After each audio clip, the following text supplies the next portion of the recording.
Lynette. Character details. When asked who the most famous magician in the court of Fontaine is, audiences will almost certainly think of the stylish, vibrant Lenny in his stage presence.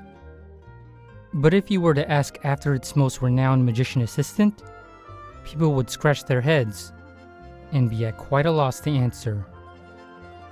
The adulation is not for her, after all, nor is the resounding applause directed at her skill and presence. As an assistant, she needs only misdirect the audience at opportune moments, ensuring the spotlight stays on the protagonist. Whether on or off stage, Lynette habitually hides behind Lenny in shadows that neither lights nor compliments can penetrate. For an assistant, keeping a low profile is a professional matter. And as for a child of the house, being cloaked in shadows is how one survives. Lynette often uses phrases like standby and power saving to avoid unwanted trouble. Now, if one were to use a term like idling to avoid work, one has an 80 to 90% chance of getting, "Doesn't that mean you're free then?"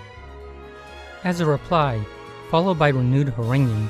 But say, if you were to very seriously proclaim yourself to be in standby mode to save energy, and combine that with a statue-like expression like Lynette's, you can stupefy the other party for a while. It is through such momentary gaps that Lynette will calmly slip away, all the while wearing a most serious expression. This method, of course, does not work on friends, but those who know Lynette well are more than aware of her dislike of work, and still more clear with regards to the consequences of making her do errands. Though she might spout machine-related lingo often, this is often as far as Lynette understands machines. There is a saying in her home: no matter what you do not leave her unattended in a room with the dishwasher, the vacuum cleaner, or any machine really. Failing this, by the time a third party, usually feminine, arrives on the scene, the machine will have suffered one or two fates. One, it will have broken down somehow. The dishwasher will foam at the mouth. The vacuum cleaners will suffer convulsions. All while Lynette stands amidst the disaster zone with an innocent expression. 2. The machines are mercifully spared, but there has been no progress with the task, with Lynette catnapping in a corner somewhere.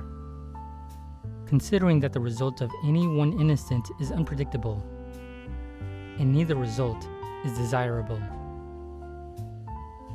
Lynette has, to her relief, been relieved of all her housework. It is strange, however, that she is able to wreck even the simplest machines due to mishandling. Yet, when on stage, operating magical props, Lynette is even more focused than her brother, never having made a single mistake over the years.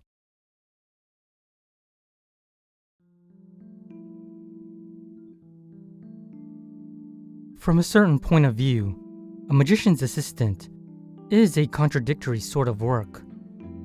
The cheers and applause are for the magician. The protagonist, and similarly, the flower and fame are not directed at the protagonist's sidekick. Yet, a brilliant performance cannot exist without an assistant's cooperation. As the one closest to the magician on stage, the assistant knows all the magician's secret. And in dangerous performances, the assistant's every move means life or death for the magician. On stage, the magician and assistant are like a double-sided mirror. One tends toward the light, absorbing the audience's attention. The other faces the darkness, pulling levers and strings in the rear to complete the trick. Each side turns the other in an endless permutations, The assistant's skills cannot be far behind those of the magicians themselves. But with such skill, how could one long be content to live in another's shadow? Thus, do many assistants, once their skills are fully developed, strike out on their own? They will not forever remain the pupil. Many notables took notice of Lynette's potential, believing that she could achieve greater stardom. Still, should she become an independent act. Some even asked her to take up the role of a leading actress in their films. Cat ears on young lady, who was also a magician. Even with those gimmicks alone, there was a fortune to be made. Alas, these passionate entreaties fell on deaf ears. And not only would Lynette reject them, she could not even be bothered to come up with a reason for doing so, instead leaving the task of coming up with them to Lenny instead. This was quite the conundrum indeed, for many of those making requests were distinguished members of society. Father had left clear instructions. They were not to be treated with contempt, and if his authorship were to be discovered, any further meetings with them might turn awkward. So Lenny had no choice but to write letter after letter of refusal in Lynette's manner of speech, filling each to the margins with polite and earnest words. Even one as silver-tongued as Lenny found it exceeding difficult to mimic her laconic manner of speech. Exhausted in hand and spirit, glancing at his sisters lounging on the sofa, Lenny could not help but think, why not try it for real? He could play the assistant, no problem. Don't even think about it. Even that flicker of thought could not escape Lynette. She stretched before flipping over to face him. I like being your assistant.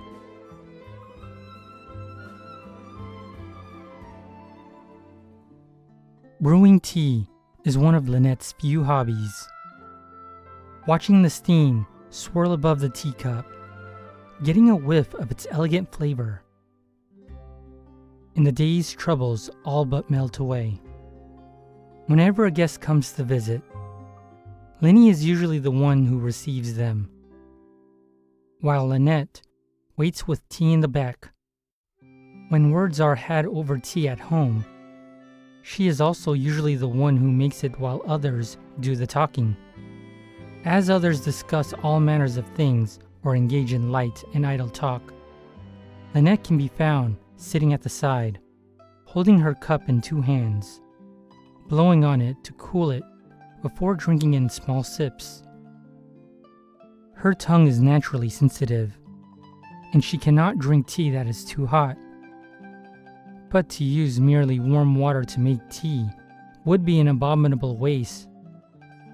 And to add ice to tea, or pour the tea between two cups to cool it down, Lynette would consider such actions blasphemy. Ice dilutes the thickness of the drink, and the pouring will affect its layered flavor. Only by blowing on it, puff by small puff of air at a time, may one achieve the ideal temperature, so as to neither scald nor be shorn of flavor. And once this ideal temperature has been achieved, one should not also drink it all immediately. Some teas have greater flavor as you near the bottom of the cup, and a wait of several minutes should be imposed after one mouthful before one may continue on and savor the next sip. That is why she always takes her time when drinking tea. By the time the teapot is empty, the conversation is usually also just about over. And as for the teaware on the table, that might be best left to someone else, lest she wreck the dishwasher again.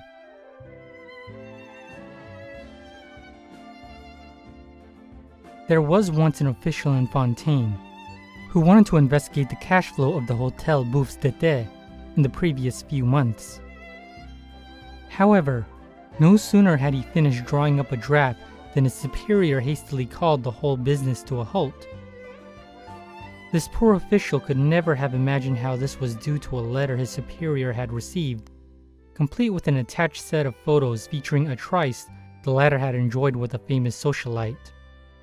This superior, too, could never have imagined that the secret had been exposed thanks to his whipping out of a handkerchief that did not belong to his wife during a magic show.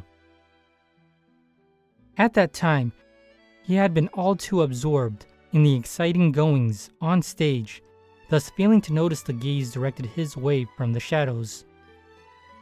This momentary distraction allowed Lynette to steal intel from him, all but picking him clean. People will unconsciously reveal themselves through their outfits, eyes, movements, and even the slight pauses and shifts in their tone. While most will be unable to get much out of such signs, buried as they are under many confusing details, Lynette is able to use her uncanny powers of observation to catch all such critical details. And after she connects all these seemingly trivial details, she can tease out intel useful to the hotel. Those eyes of the hotel, one in the light and the other in darkness, have stolen all manner of secrets from the famous in Fontaine. Nor have any of these people noticed the theft. To them, it may as well have been magic. And because she must maintain this razor focus while working, Lynette speaks little to conserve her energy and not divide her attention. Even in her daily life, or even when she is at rest, she habitually filters out all kinds of useless information. For example, what about machine operating and housework related skills? Why? If one never does them, one can safely, confidently tuck them away in the back of one's mind. And when caught up in tea time gossip, one merely needs to occasionally append the conversation with, "I see. Is that so? And then?" To ensure a smooth running chat. Economy of energy, just the way she prefers it. People often believe that Lynette's cat ears are a part of her performance attire, as the same blood flows in her and Linny's veins. Yet he appears no different from ordinary people. However, Lynette's ears and tails do, in fact, grow on her body. They are real as real can be. It is said that these cat-like features are inherited, but that even as such a bloodline grows thin across generations, instances of atavism can still occur from time to time. When she was young, Lynette did not love this particular gift from her ancestors. There would always be some curious kid who would, whether intentionally or inadvertently, point at them and ask her, "Why are you different from everyone else? Are you and Linny not real siblings?" The introverted Lynette did not know how to reply, nor could Linny always be with her. Whenever such things would happen, she could always push her ears down.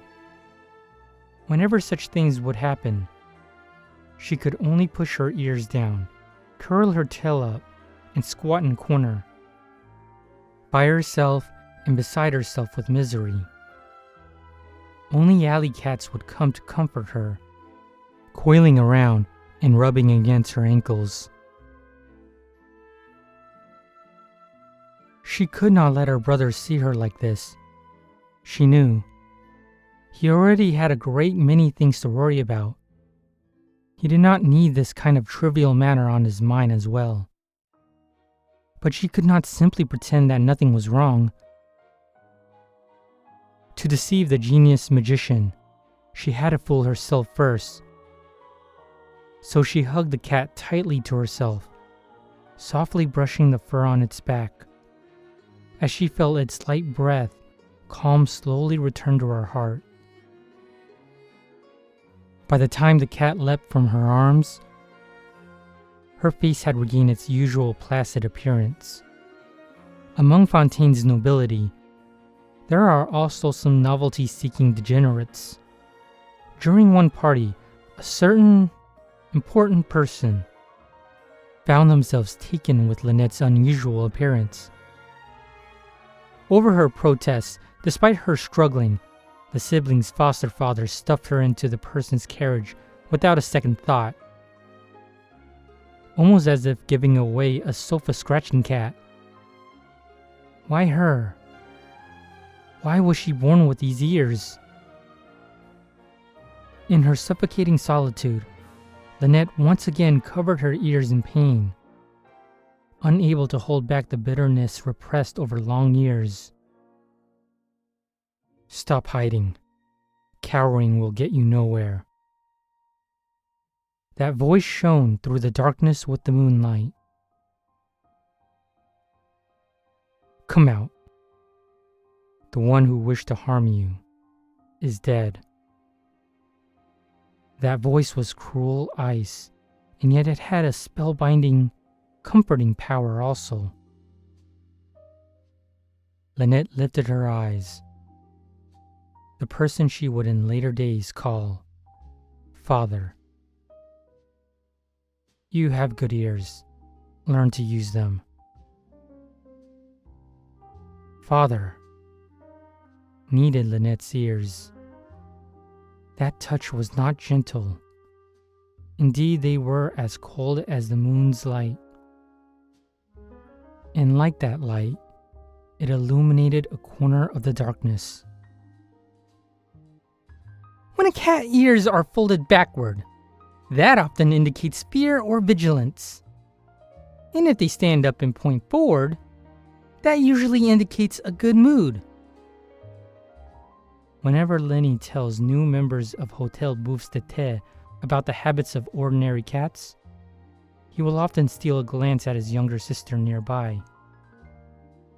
Lynette's ears are straight, they face the front, and they occasionally flutter outward. It had been a long time since she last folded them back.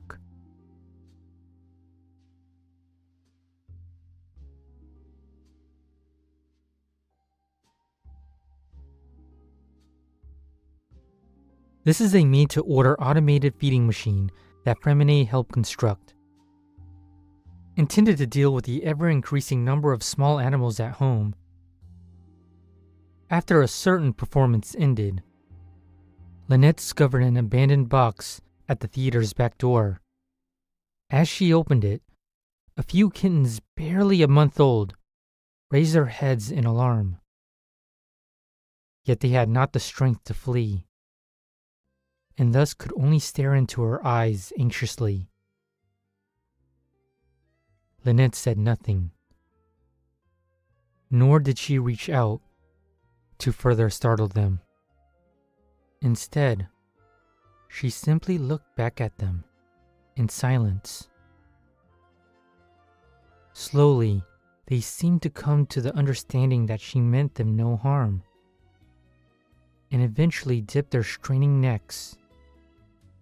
Only then did Lynette pick the box of cats up, and they laid down in silence, allowing this young lady to take them back to their new home. There was some small debate amongst the family members as to whether the animals should be taken in, but the usually reticent Lynette put her foot down, insisting that they stay. The argument somehow managed to reach the ears of none other than Father, and she had the final word, which was that her children should cease the silly squabbling.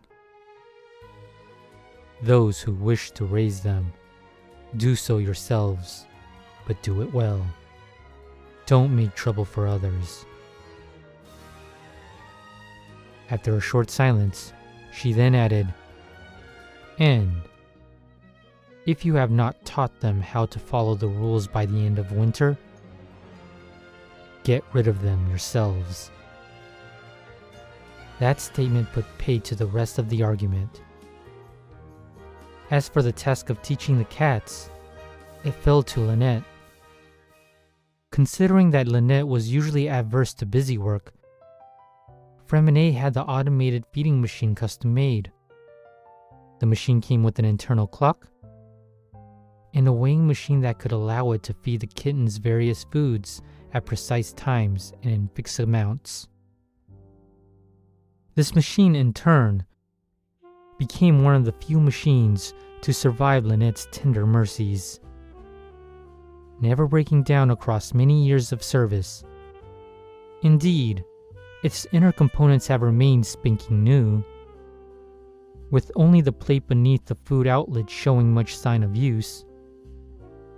And this is because Lynette has never used it properly. The sort of food to add into each box, how to input feeding times and amounts. Rather than memorize that, she found it more convenient to personally prepare the cat food in a plate. Moreover, if she had to leave even feeding to a machine, Lynette squatted next to the non-automated feeding machine, stroking the satisfied cat's furs in silent thought. How would she be able to teach these children?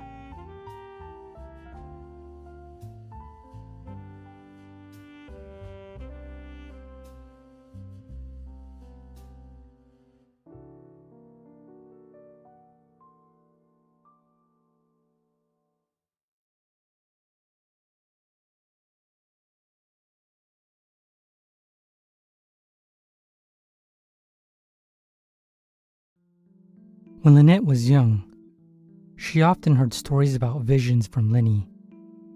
The protagonists of these tales seem omnipotent, summoning storms with a flick of the finger or dispelling dark haze with a puff of air. Those were not meticulously prepared magic tricks. No, this was the realm of true miracles. If only we had visions too, Lynette often thought. Then they could turn magic tricks into real magic. They could pull food to fill their stomachs, or fire to keep themselves warm from a hat.